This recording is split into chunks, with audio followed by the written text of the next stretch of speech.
Hello everybody, I am back again. Shifty is here to bring you a standard opening build for Zerg players.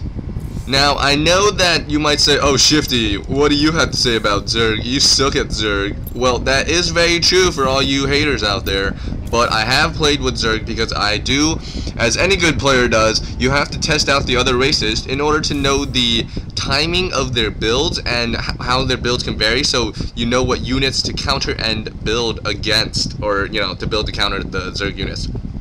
So I have done that, and I am quite familiar with the mass Hydralisk build. I did play it in a 2v2. It was very interesting because it takes forever to get those Hydralisks out. I did get destroyed, I believe, by Helions, but nevertheless I did manage to get the build up. So this time I will be showing a standard 14 pool, and I win again. So let's get started. And if you notice what I did here right when I started the match, it was done in a split second. But what I do is I click my hatchery, press SD, and then I move all my drones to the mineral line. It's because you want this drone as fast up as soon as you can. So it is very crucial. And I think for the Zerg video, I actually might have more to say than the other videos. So be sure, guys, to check out the other videos. Even if you do not play Zerg, be sure, I definitely recommend you check out every video because it will show you the standard opening for the other race, so you will know how to maybe counter their builds. For example, if you find out, in my Terran video, I did a one barracks into factory into one barracks. I mean, you might be able to know how to counter two marauder or bio ball with a tank push. I mean, or a marine push. You could figure that out.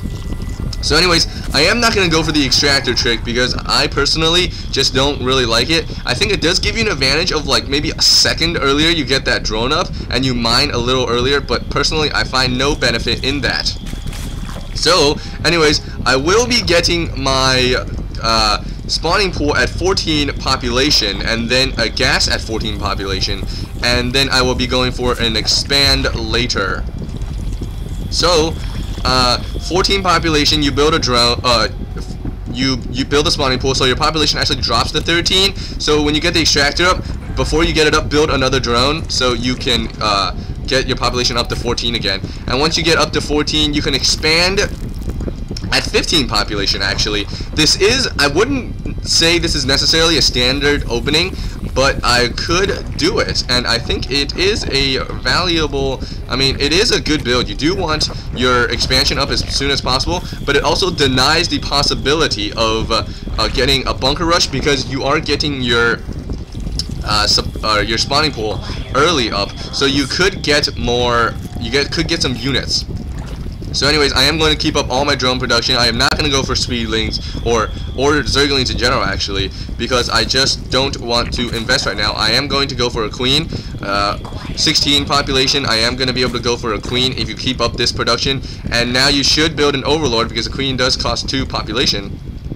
And so you can't build with larva, and you say, oh, that's terrible, you're being supply blocked. Well, actually, I am going to take this advantage when I am supply blocked to go upgrade the lair once this queen is finished. It should finish, actually it might finish around the same time. So maybe that was a little mistake there, guys. I am sorry. I am going to go for the second extractor and just keep up production again. So anyways, you send the overlord to the enemy base right off the start, and then you start putting your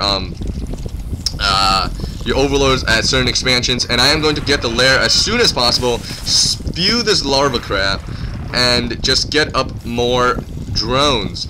Now, the drone count, you can't really see because you don't have that little nice, neat little tab, but you should keep in mind how many drones you have and send about maybe 5 or 6 drones from your main to your natural, because you know, that way you allow the saturating to be done evenly. And so now I am going to get units.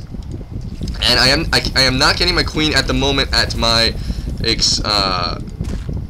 natural because I don't want to get supply block. I am going to put larva up, or put an overlord up.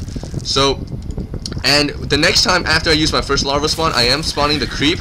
And with the creep, what I am going to do is the creep pace off for itself. So I need to get my creep highway down to my natural as soon as possible. So that is the rationale for why I did not spew more larvae.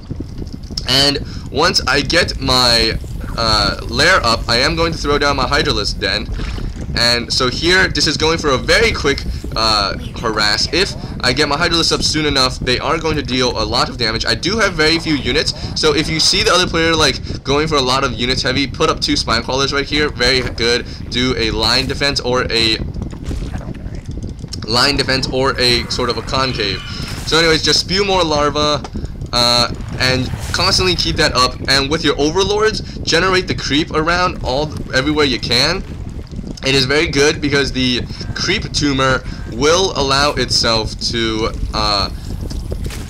you will be able to just spawn more creep tumor, and if you wanted to, just throw a queen like over here. You spawn overlord creep like right here, and bring a queen here, throw down a creep tumor, and that would just be so good for any player.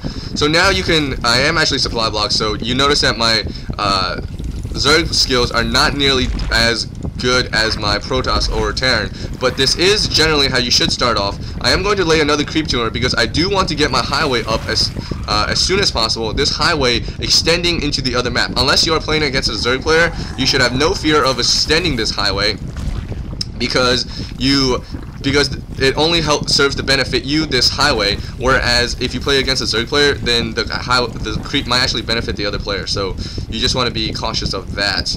And you want creep as often as you can because it does grant your units the mobility bonus, which is very, very good. And I am actually going to allocate more drones from my main to my natural because it's not very saturated here, and here there are doubled drones, so that only speeds up production.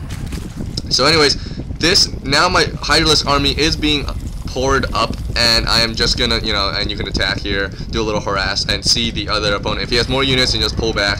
I mean, try to get your creep, try to extend your creep. That is even if the army is like, he has a larger army and just sitting in his base, try to extend your creep and protect your creep production. That way you're able to increase your speed when you're on the creep. So that is about it for the standard Zerg opening. It is a Hydralisk build, so maybe it is not too standard, but it is a 14 pool, 14 extractor, and a 15 hatch. It is a safe build to get your natural up as fast as possible. So check that out, guys. If you want a muta build or just bangling or anything like that, let me know if that is what you want, and I will see what I can do with it. So thank you guys for watching, and that is it. Shifty is done here.